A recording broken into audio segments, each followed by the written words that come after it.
Hey! Hi, Amber. How are you? Girl, why did I just start cramping now? Can I just tell you, my period refuses to end. Like, it's ended 6 times in the past 3 days. And every time I'm like, oh, this is great. I'm so glad that's over. I can't handle that anymore. It's like, you thought I was done.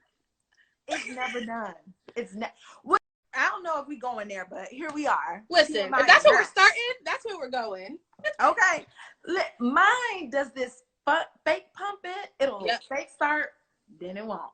Fake start, then it won't. It takes like a week for it to start. I don't understand. Are you and I try to track mine too. And I'm like, nothing makes sense anymore. It doesn't. Nothing makes sense. I also feel like we couldn't pause this until we were out of the pandemic. I have to have existential dread outside and my whole body has to be falling apart from the inside out. We can't pick a struggle. Pretty much. It's just disrespectful. It's so really disrespectful. She just doesn't care. She's like, I don't care. I'm here. Not at all. Deal with it. Not at all. And I feel like everybody, no matter what it is, everyone has allergies, the worst they've ever had them right now. Everyone has like stomach issues. I saw someone else just say they have stomach issues in the comments. Like, oh no, I don't need this right now. This is the one time I need us to be on one chill accord. I need my body to just like work with me. We're going through enough. I went to the grocery store today and I forgot to take my Claritin. I was like, girl, the death threats, like the looks I got was like, I swear I don't have it, y'all. It's crazy. It's so crazy. The other day, I forgot to take my allergy medicine and I woke up and as soon as I woke up, you wake up with that dry throat. Oh. Yes. I woke up with that and then I coughed and I just laid there. I was like, so this is it. This is it. I'm gonna die alone in this apartment. They're not gonna come get me because I'm under 50. I'm not gonna get a ventilator. Like, it's a mess. You can't even have allergies in peace. You cannot. You can't do anything in peace during a pandemic. No. I hate it here. I truly hate it here. It's so ghetto. I'm glad we started with venting. I'm trying to read the comments. I thought I set this up where I would be close enough to see them, but I have to do the struggles. I know. Our bodies don't want to be great. Not at all. Everybody's periods are off. That's hilarious. It's so sad. Literally, rat-tat-tat-tat. Also, it's so funny. While I'm reading the comments, I'm getting text notifications and my friends are dragging me in our group chat right now, talking about, oh, Amber only has one beverage. She must be sick. Because anytime I do any kind of live, I have like 6 cups or something. Whatever. It's fine. That is so funny. Hey, Tequila. Hey, L'Oreal. Hey, man. Everybody's here. Everybody's here. Hey, Tier. Hey, everybody. How are y'all doing? Besides everybody who's dealing with their period. How is everybody doing? How are you doing? Me? Yeah, other than the cramps. Other than the cramps just coming on hard as hell. Also, when I was little, you remember those girls that had cramps like in 6th grade? I used to be like, they are joking. I understand.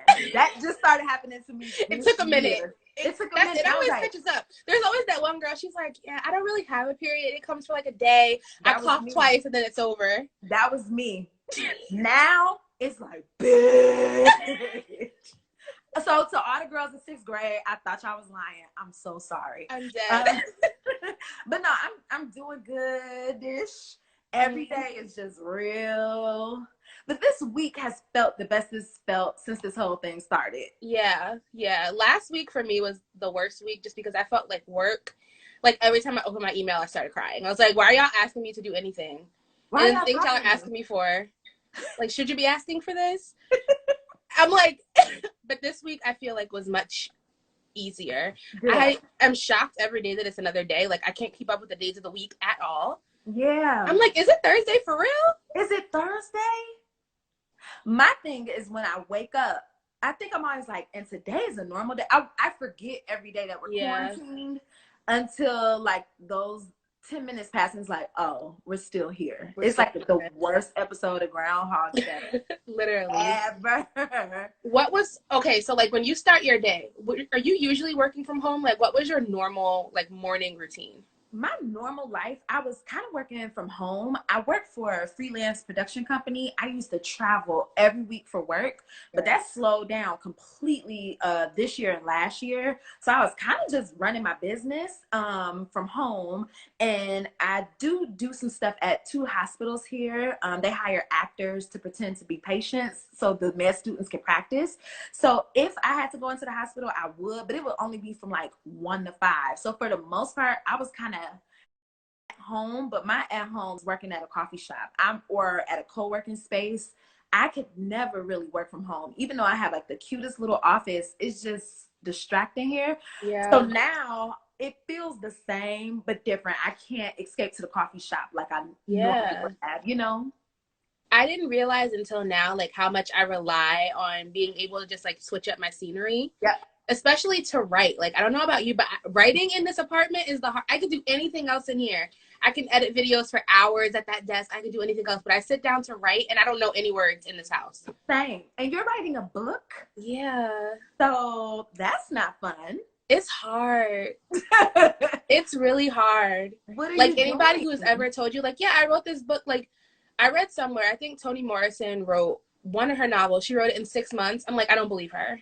Toni Morrison, why are you? How did you do it? And was it like the last one you wrote? Because how did you? It wasn't the first one, right? This is hard, and it's like so hard. I feel like I found a routine for everything else so far, except for writing. I have no routine, and it's literally like, oh, I have something. Let me write it down before I don't have it anymore, and that's really what I've been doing for the past month and a half. That's so hard, Amber. How do you keep those creative juices like?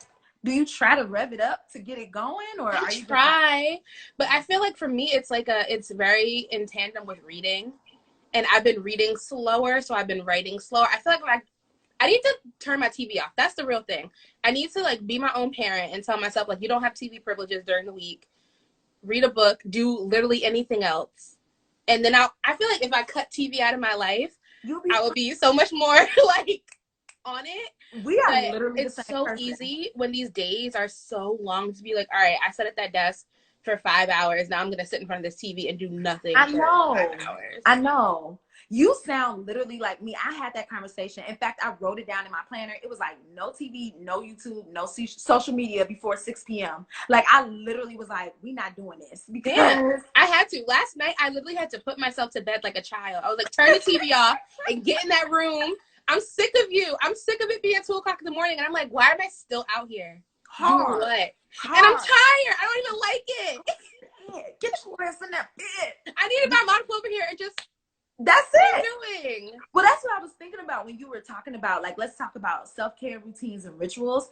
I just think, like, I literally have to be a parent to myself and treat me like I'm a toddler. Like, and now you take a shower. Yes. And then you're going to brush your teeth. And then we're going to make the bed. Because if I don't, girl.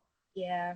It's a madhouse over here if I don't. It's crazy. Yeah. There was definitely, for the first week, too, I realized I was not even making real meals. Like, I was out here eating like a college freshman. I was like, when's the last time you had something green? Never. I just started eating something green today. That whole time it was Oreos. My body told me quickly. She was like, "Hey, just so you know, I'll stop immediately right now." She's like, "I dare you not to eat a salad tonight. I dare you. Open caviar one more time and don't order a side of vegetables. I dare you." I was in here miserable for a week. I was like, "What is going on?" I was like, "Wait, what am I eating?" It was stress eating. We were stressed out. Yes. I was like, okay, I'll have macaroni for dinner and then I'll have macaroni for lunch. Like, it was terrible. My sister called me. It had to have been 7 a.m. and we're FaceTiming. She was like, Jessica, are you seriously making French fries and chicken nuggets?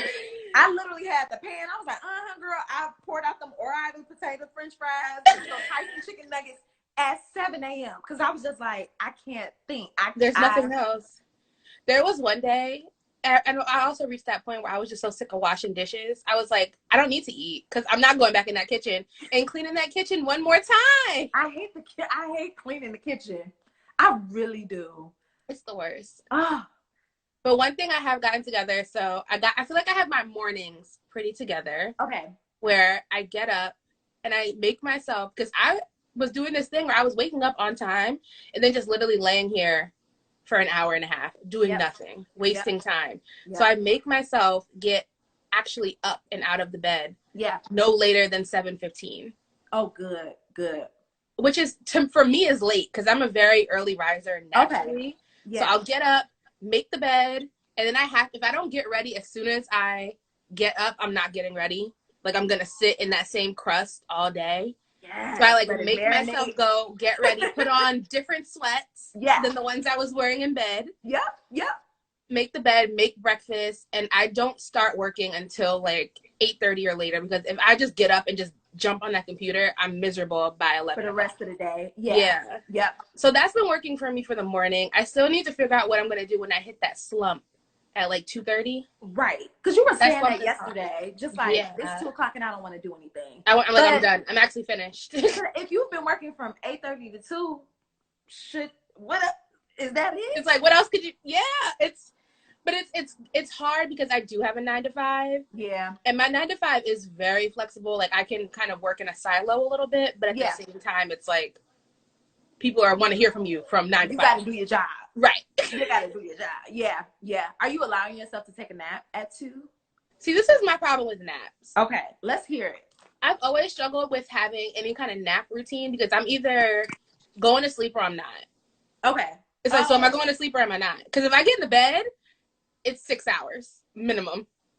I feel like I don't nap. I've never been a napper, even when I was You go to sleep. Yes. Okay. So I'd much rather like finish early and go to bed at like 9 or 8:30. Gotcha. Than take a nap. It just doesn't work for me. Gotcha. Girl, I can nap you down. I can nap for 5 minutes, 10 minutes, but I'm like, sometimes it depends on the time of the day. I'll wake up and it's 4 hours done past. Like, yeah. But then I'll still go to bed at 9. Like, I'll be like, if I take a nap, I feel like no matter what time I take a nap, I'm up for the night. I'm going to be up until 3 a.m. My body's like, don't you want to do that again? And I think it's because I'm naturally nosy. Even on planes, I can't sleep. I'm like, what is going on while I'm asleep? I don't want to miss anything. I don't want to miss it. Girl, my eyes betray me. I just do all of that. Like, I can't. Are you a fall asleep in church person? Oh, I'm a fall asleep everywhere. Wow. I can't drive for more than 4 hours. Like, when I'm driving back to visit my family in Detroit, that 5th hour, I'm like, dang. Struggling. Yeah. Not me. I was always the kid. If my dad had to like drive a long distance, he's like, put Amber in the front. She won't go to sleep. She'll keep me up. Really? Because I'm alert. Especially if I'm like on the road or on a plane. I'm like, if something pops off, I'm going to be the one that is awake and can tell the story after. Y'all were asleep. I knew everything that happened. Girl, I be knocked out. I miss everything. Like, huh? I didn't miss Beyonce dropping her album. I did not miss that. I missed that because I went to sleep. I will never forget that night. I missed it because I went to sleep early because I had a final the next day. Oh, well, you were doing a respectable thing. Yeah, but did I? But yeah, you missed that moment. Where's that class? Gone. Where's Beyonce? Still here. Still here. What is she doing during quarantine? First of all, that has been on my heart every day. I feel like they already are so secluded and so cut off. This is like regular. Right. It's probably just less staff in the house. Blue is like, so only 8 people here can cut the sandwich the way I like. What happened to homegirl? What happened to everyone? There's this thing called a pandemic. It doesn't apply to us because nothing's going to happen to us. Good. But I just wonder. I think that's how I feel like they're just secretly like giving people money and staying low. I think so too. That sounds about right. They're probably like funding 3 hospitals or something. Easily. I'm sure all the hospitals in New York are getting Jay-Z money. You know that stimulus check some of us got? Jay-Z and Beyonce. It wasn't Trump. Thank you, guys. That would be, honestly, if Beyonce gave me $1,200, I'd probably give it back. Just put it towards the next tour. Can I prepay? Seriously. For a good seat? For 2021? Come on. Child. I can't. I know. So, what else have I been doing? I've been just really trying to listen to my body too. Yeah. Like, it's been like, I'll make my to-do list, make the bed, shower, and take, cook breakfast or whatever. And if I sit down to work and I'm still just pretty groggy, I'm like, you can go back to bed. Because what I'll do is when I wake up like this. Like I start the day. And I think when I'm waking up, it's really just to go pee or something. But my body's like, we're up, let's do it. Yeah. And so I'm trying to also just be like, Jessica, just listen to your body. Because oddly enough, before quarantine, I got a job. Like I got a big girl job. And I know, so randomly.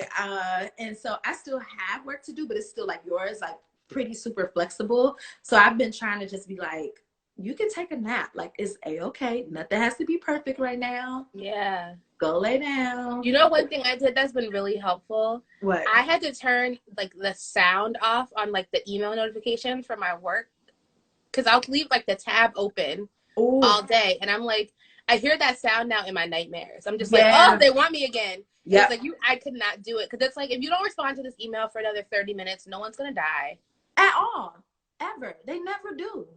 But they act like they are about to die. Yeah. It's been really difficult to like adjust your boundaries in this new normal because you want to be very empathetic for other people. We're all going through this crazy, weird experience, but you also like, your normal is different every day. Like you feel differently. I feel differently every single day that I wake up in this. Like some days I'm like, everything is fine. I'm totally calm. Then some days I'm like, I have to call my dad because I feel like my dad has COVID. Like, like literally it's like 0 to 100 in 24 hours.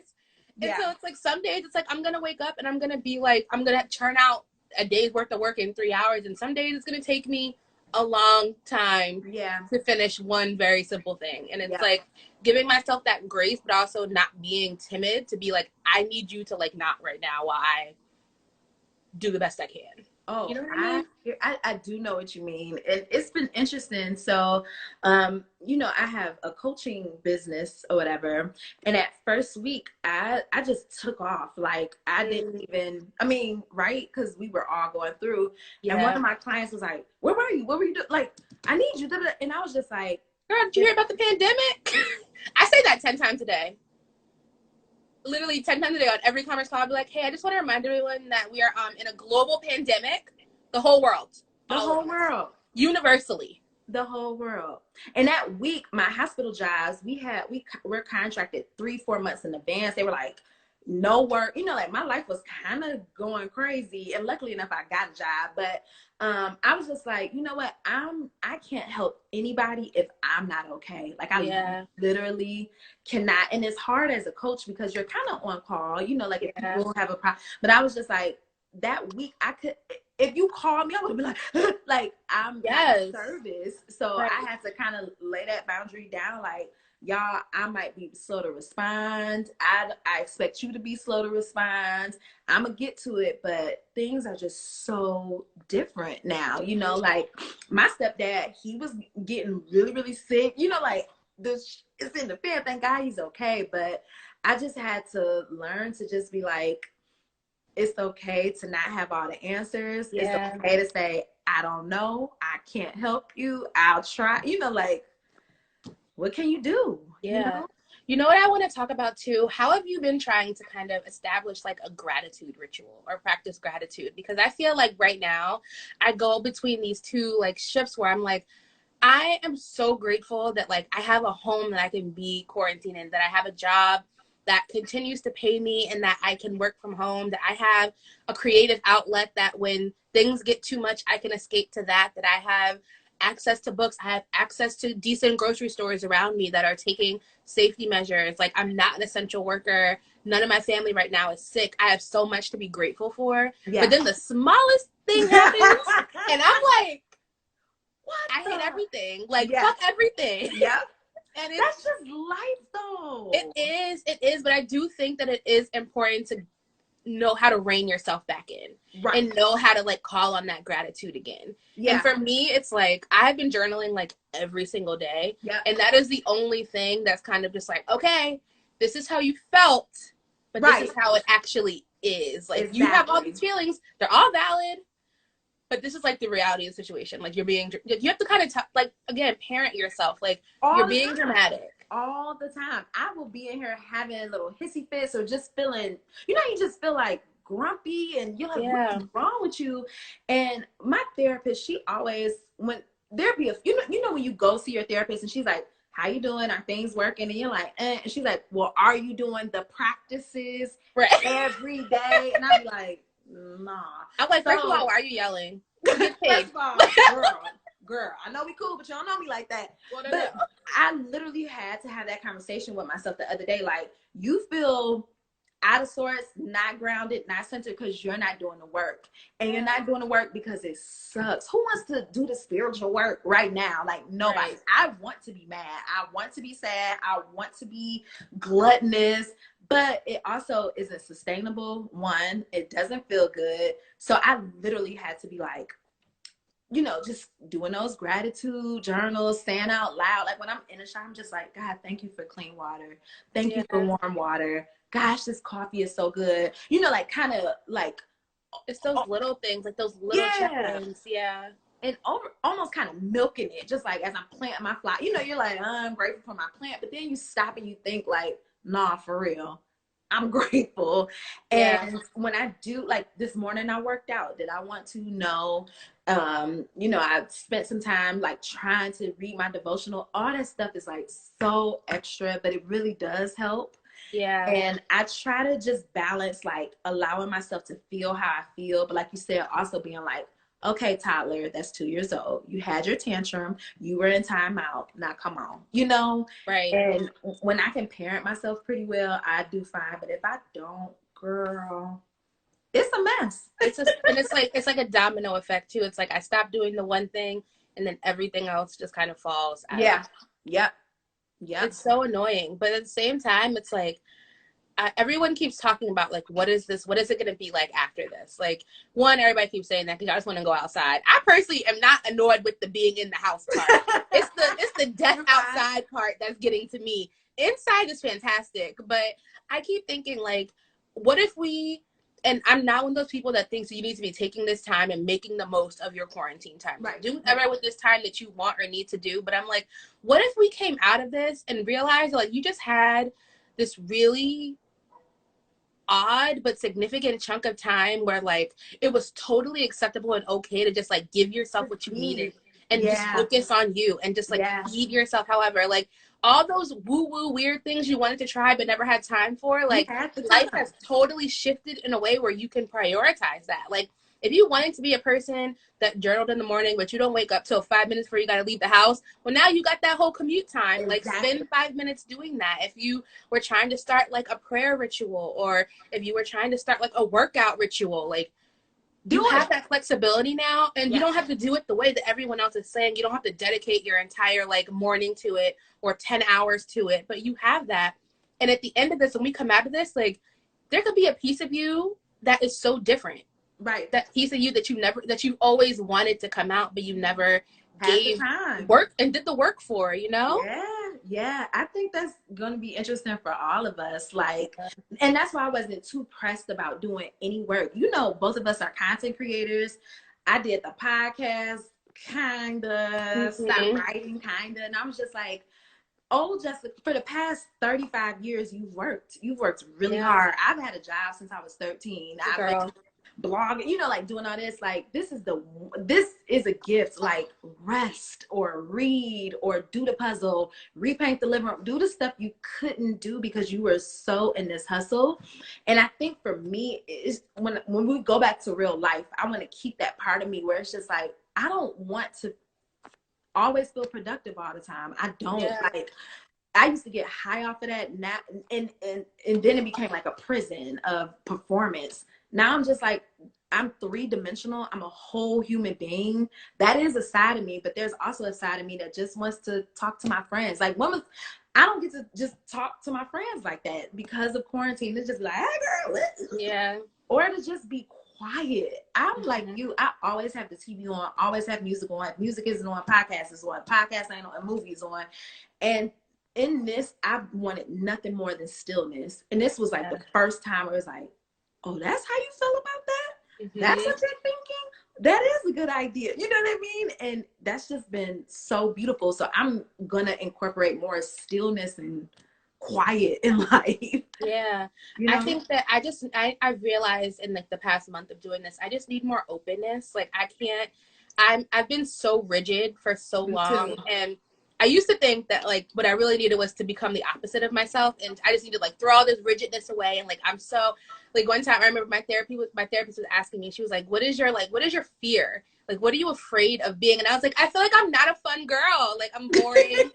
And she's like, no, it's not that. You don't have to become the opposite of who you are to think that you're going to be this like best you. It's that you have to take the better parts of who you are and realize other areas that you can also improve so that those best parts have room to thrive. And it's like, for me, it's like, I'm always going to be the kind of person that thrives on a routine. I'm always going to be the person that's a little bit rigid, but like, I need that openness so I can be rigid whenever I need to be, however I need to be. That makes so much sense. You know what I mean? That's yeah. So and it's just like now that I don't have to worry about getting to work at a certain time, or if I want to make myself like a really decadent lunch, I can do that because my kitchen's right there. And it's like I thrive on that. I thrive on being able to pivot halfway through the day and still be in a routine, but totally switch how that routine looks. Oh yeah, that's the gift right there. Yeah, that's the gift.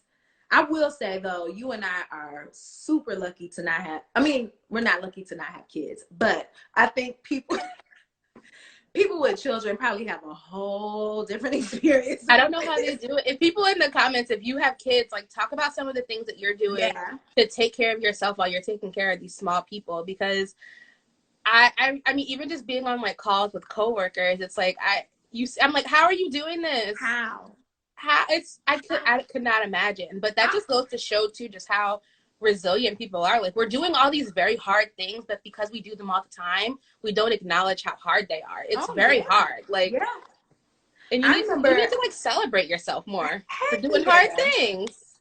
I was hanging out with my best friend Tequila. She has 2 boys. And they'd be like, Ma, mama. And she was just sitting there still talking to me. And I was like, well, y'all stop calling her names. I was like, did you hear that? And she was like, no. Not really, no. Like, God bless all of y'all parents that's quarantined. That's Tequila now, losing her damn. You said really long showers. Gee, it's like, I can't. Yes, hide from those kids. I know, and I feel bad because there are a few people I know too where I'll like come over. Like if I know someone has like 2 young kids, like go over and watch the kids. Like you can't even offer that kind of support now. So it's like, what kind of support do you want from your kids, from your friends who don't have kids? Because I can't come over and watch them. But like, if you need me to put like Junior on FaceTime while you go get some work done, I'll talk to him for 30 minutes about what he's doing. Yeah. In the Google Classroom. Yep. So hard. Shanitra, she said tune-out game is strong. It has to be. Has to be. I don't know how y'all do it. I was like, can y'all please leave her alone? She was like, oh, I don't hear it. When you're more bothered than the parent, that's so telling. I know. Well, I can't say cash app us. Here you go, boo. Because listen, honestly, drop your cash app in the comments. Parents deserve it. Y'all did get a little extra on the stimulus though. I need to start claiming somebody's kids. Okay. Seriously. Are you doing anything to like treat yourself during all this? Any like fun self-care, pampering? You know what? This is gonna get real, okay? So when I was freelancing, there would be times, Amber, I'd be rich as hell. But there were times, and you could ask Tequila, my best friend, you could ask anybody that's close, where I would have $-11, $-50, $180. Like my finances were so volatile. So I say like for the past year, I never just bought out at the grocery store. I would always just get what I needed, and that's it. Like $30 here, $20 there. Since quarantine, thank God, I've been getting more clients. I got my job. I was like, I'm getting what the hell I want. Yeah. From this grocery store. I bought sun-dried tomatoes. I bought spinach and kale. I bought the fresh pasta, not the little box kind. Girl, all this fancy cheap. It was to be able to buy groceries and spend $100 on that. It got me so emotional. And when you were talking about gratitude, that's what I was thinking about. It was like there was a time I couldn't just stock up my damn refrigerator. I just couldn't, because my money was just here today, gone tomorrow. So one of the most decadent purchases I've been getting is just mother effing groceries. Hard. That's beautiful. Like, I want oat milk. I want coffee. I want all of this. And you like, excuse me, sir, where are your organic coffee beans? Because I don't want these. All of it, okay? I want all of it. And nobody talks about that in the freelance game, or the I got a side hustle, or I'm an entrepreneur, is that sometimes your clients don't pay. They don't pay on time. People be losing checks.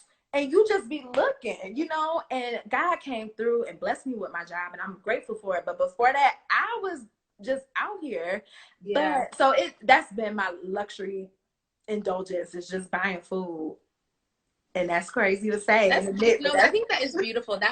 That's be one of my favorite things. Like, if I had a stressful day at work, I would be like, I'm leaving here and I'm buying a steak, because I work hard, so that if I have a hard day, I can go buy a steak. And sometimes if I'm feeling real froggy, I'm like, I'm going to a restaurant and let them cook it for me. Because I deserve that. And I work hard so I can have that. Yes. And there's some weeks where I'm like, girl, all your bills are due. You're going home and you're eating chicken. Like, let's not be crazy. Okay.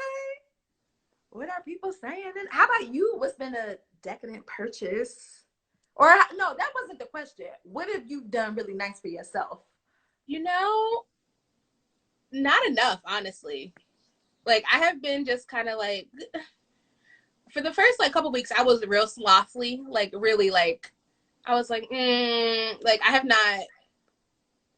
was just like doing the bare minimum. Yeah. I was like waking up and going back to sleep again, basically, with a little bit in between. But I feel like after the first 2 weeks, I really kind of got it together. I also celebrated my birthday in quarantine. Oh, that's right. So I feel like after that, I was like, thank you. I was just like, I was just not really feeling anything. So after my birthday, though, I was like, well, since we're going to be in the house, I was like, I have everything I've purchased since my birthday till like yesterday. I keep calling it a birthday gift, which is ridiculous. But I haven't really done anything that's like for special. Me. Yeah. But I'm thinking what I'm really going to do. I've wanted to replace my couch forever. And I think I'm just going to treat myself and get the couch that I want. Do it. And it stresses me out because the thought of someone, because they got to take this old couch out.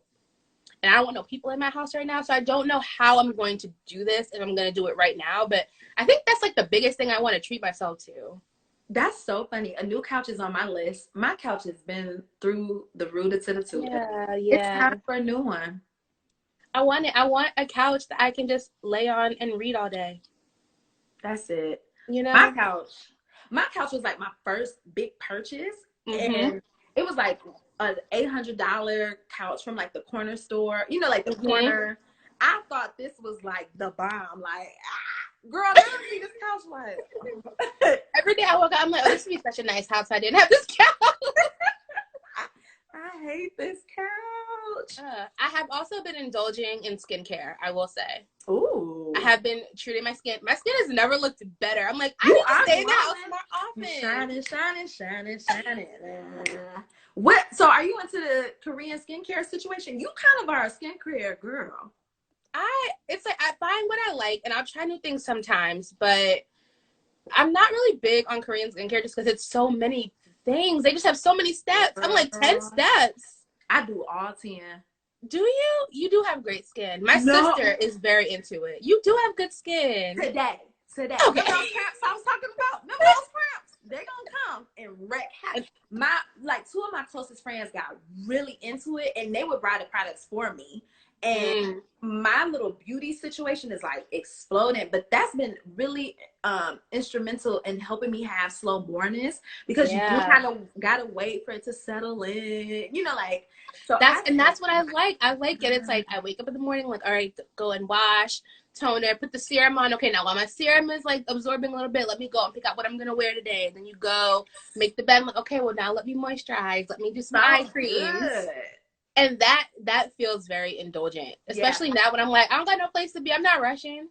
Where I'm going to the couch for virtual church, I have nowhere to be. All the potions, all of them's going on. So great.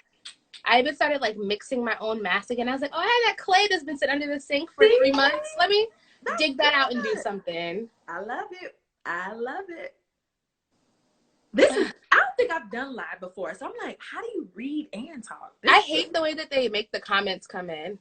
Yeah. Reading all day. Reading all day. That is one thing I did do. So on Sunday, I was reading this book, and I was like, girl, you know you want to just sit there and finish this book. I was reading She Regrets Nothing, which we could also talk about. That book is I was like, I just want to read. I read literally like the last 250 pages of that book all on Sunday. Are you serious?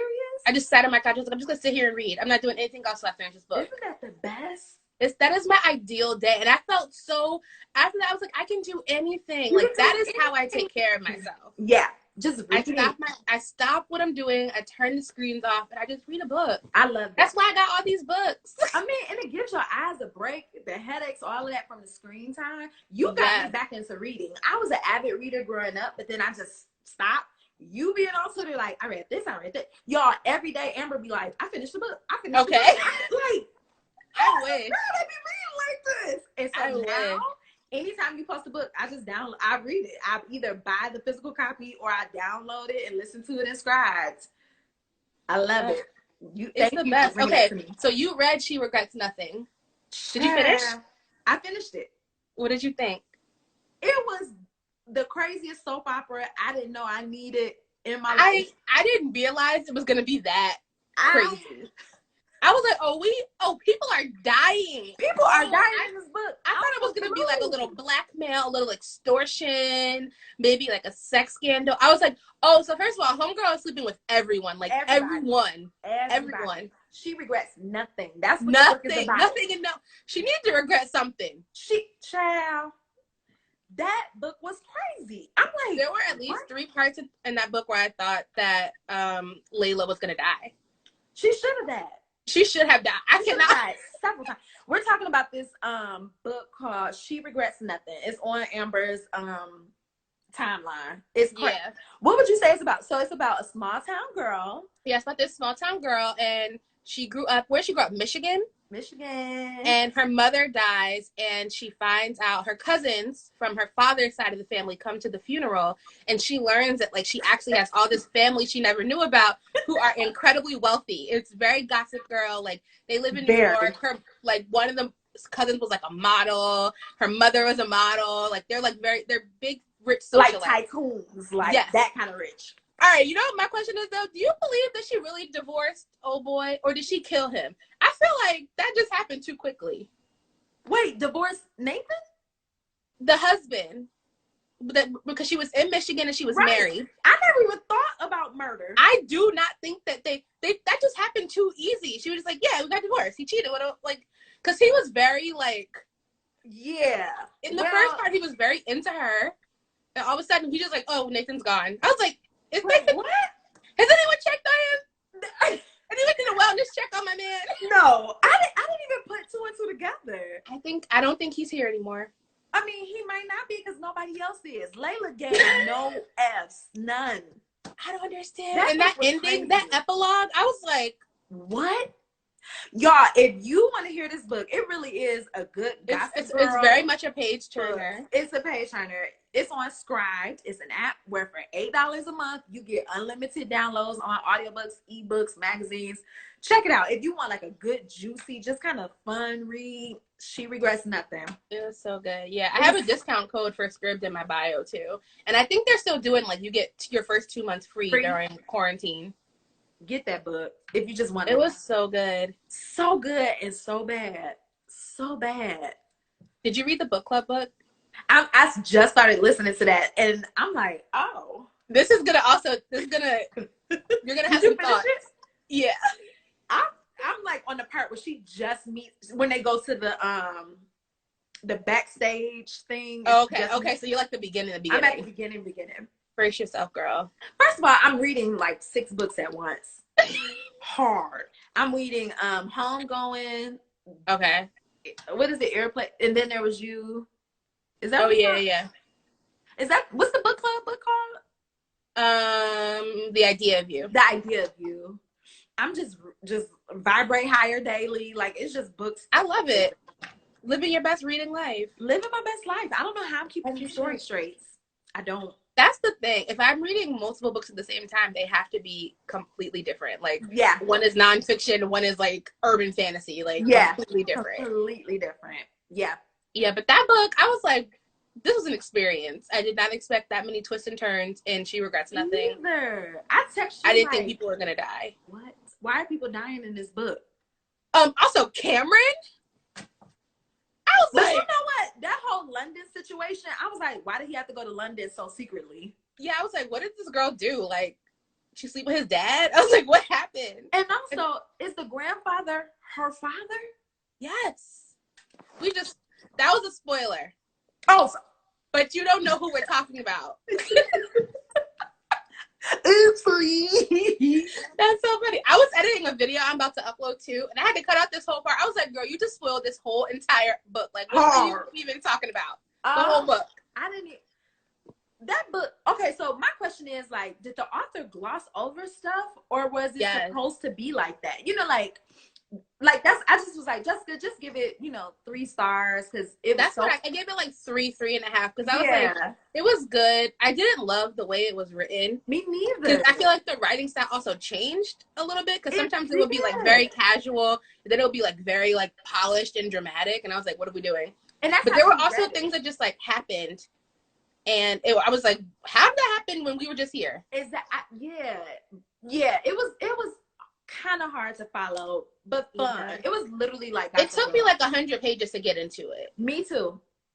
Even listening to it, listening to it is a different experience. It kind of moves a little bit faster. So I listen to it while I'm driving or working out. I'm like, we still here?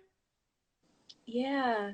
Yeah. And then it would be like, I was very bored with certain people, and I didn't want to hear from their perspective anymore. Nora, I was over the twins a lot. I was over Reese a lot. They could have not been in the story, and I would have been fine. Yeah. That book is crazy. It was crazy. That book is crazy. Like, why was it did what it needed to do? Why was the old man in the club to take the pictures? Yes, I was like, what was he doing there? And how did he? I have a lot of questions. That whole ending, it was very. I feel like it was rushed. He decided like we need something spicy, so someone had to die. Yeah, it didn't seem like that's where we were going. If anything, it was gonna be like. If anything, what would have made more sense is if like Layla would have had to do something to Cameron, because everything gets revealed. Right, but they didn't. To me, it felt like her editor was like, "We need something today." And she was like, "Kill one of them. Pick one." Read the book, y'all. It was very good. Yeah. So what are you going to do with the rest of your night? The rest of my night, I bought a ton of veggies. So I did see that. What are you making? Not chicken tenders and french fries. Girl, I was trying to step my game up. I had to. I've been looking at what's Gabi cooking, a lot of her recipes, and just a bunch of Pinterest recipes. So I'm going to pick one, cook. I want some wine. I just want to like kind of be like this tonight. Yeah, I wish I had some wine in the house, but that's another thing I did make myself do. I was like, we're only having wine on the weekends. Because it's like, why are you hungover on Tuesday? Hard. Like why? Like, why do you have a wine hangover and you're at work? Like, grow up. So that's why I had to build those routines, because it was like some of this stuff is soothing and you're coping. I get it. We're in a pandemic, but this isn't sustainable, sis. Like, you about to develop a habit. Yeah, it's like, this is not what you want.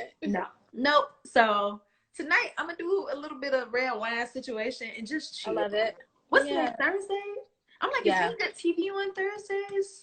I don't even know what comes on when anymore. I know. I'm feeling very Catfish tonight, or Naked and Afraid. I still like watch that. All of those. I do want to catch up on Teen Mom OG. I do. I fell off. I'm like a season behind. It's so ghetto. You gotta watch yesterday's episode specifically. Have you still been watching 90 Day Fiancé? No. I couldn't get into 90 Day Fiancé because I couldn't believe those people. I loved Love After Lockup, but I could not get into that. I was like, 90 Day Fiancé, this can't be real. No one on this show is attractive. Like, no one is attractive. What are y'all, like, no one is winning. Nobody. There are no winners. Nobody. She said, why are y'all dragging me, girl? We're dragging ourselves. We're dragging ourselves. It's a collective drag. It's a community drag. Well, how about you? What you gonna do for the rest of the night? I'm gonna cook. I'm making some kale and zucchini fried rice, because that's what needs to be cooked up in the refrigerator, and we're not throwing away groceries because that's irresponsible. They're expensive. Like, Everything costs too much. And I'm going to try to go to bed by 9. That's my goal. You are grown and sexy. Listen, I'm sick of me, and we're fixing this. We can't. I refuse to be waking up every day feeling like it's the end of the world. We not worth some normalcy here, especially if it might happen for a few more weeks. Like one routine at a time, you know? Jeez Louise. And I think so. What I want to start doing too is doing more of these lives with people and just like having conversations about how everybody is making through. And I think I'm gonna save the videos and upload them to IGTV. That'd be so much fun. So people can play them back. Because I feel like right now everyone's just looking for like, how are people doing this? Like, because no one has the answers. No one has the answer. That's been my biggest thing. I remember when this first started happening, I'd be like, okay, what is Amber doing? What is Natalie Lou? You know, like my core people. And it was just like, Jessica, this is such a you thing. Like, you have the answers. And you know how like we look to like the millennial therapists. We just look for answers outside of ourselves a lot of times. And this has taught me nothing else. Like, this is your thing. Like, you have to figure this out for you. Get inspiration from other people, but it's been really a unique journey for all of us. And we have to like really honor that, you know? Yeah. Yeah. And adjust as we go. Like, what worked last week is not going to work next week. And that's fine. And you'll figure it out. Everybody is struggling with routine. Yeah. Everybody is. We're struggling with routine. I'm struggling. And it's really just about adapting. Like, this week, maybe, what is it, Thursday? 2 nights this week, I've actually gone to bed at a decent time and, like, woken up and felt like a human. The other couple days, I was not in it to win it. And that's gonna be different next week. Like, and everyone just needs to just do your best. Like, if your best is you stayed up till 3 a.m. because you just needed to watch TV and not think for 3 hours, that's okay. Yeah. And then if you fix it the next day, that's okay too. Like, just do it the best literally is day by day. You know, like it's one step at a time. And you know, like all those cliches are so like, but they're cliches for a reason. It literally is like one step in front of another. Exactly. I do a ton of like brain dumping. Like, okay, let me at least get all the things I want to get done on something tangible, so it's out of my brain. If I do one that day, that's more than enough. You know what I mean? Like, and that's how I have to treat it, as opposed to be like, I didn't do 100 things. It's like one is the goal, one, and that's it. So hopefully that. Like, what's your focus? Pick a focus for the day, and it's like, all right. And I've been doing a lot of like rewriting my to-do list too, where I'm like, okay, if you can just do these 3 things in the next 5 hours, like you're good. Fine. You did enough. You did more than enough for the day. And make one of them like a very easy menial thing. Like, it's a process, but we're gonna get there. We'll get there. And we're gonna be fine. That's like something that we need to keep affirming over ourselves. Like, we are going to be okay. This is the first time that we're all experiencing this. This is not the first time the world has seen a pandemic. Like, we will be okay. We'll be fine. And like you said, be like really intentional about saying that. Because I think I kept saying like, this is crazy. This is hard. This is crazy. This is hard. And it's just like, let's change it up. I'm fine. Change the narrative. It's going to be okay. It's going to be okay. It's going to be okay. Say it even when you don't believe it. Write it down. It's going to be okay. Everything's going to be fine. Oh, child. Child. This was so fun. I'm so glad we did this. Yeah, I am too. Thanks for having me. Thanks for Anytime. me. Anytime. Thank you guys for joining. Yeah, thanks for joining, everybody. I hope you have a great dinner. You too. Enjoy all your produce. I will. All right, I'll talk to you soon, girl. All right, bye. All right, bye, guys.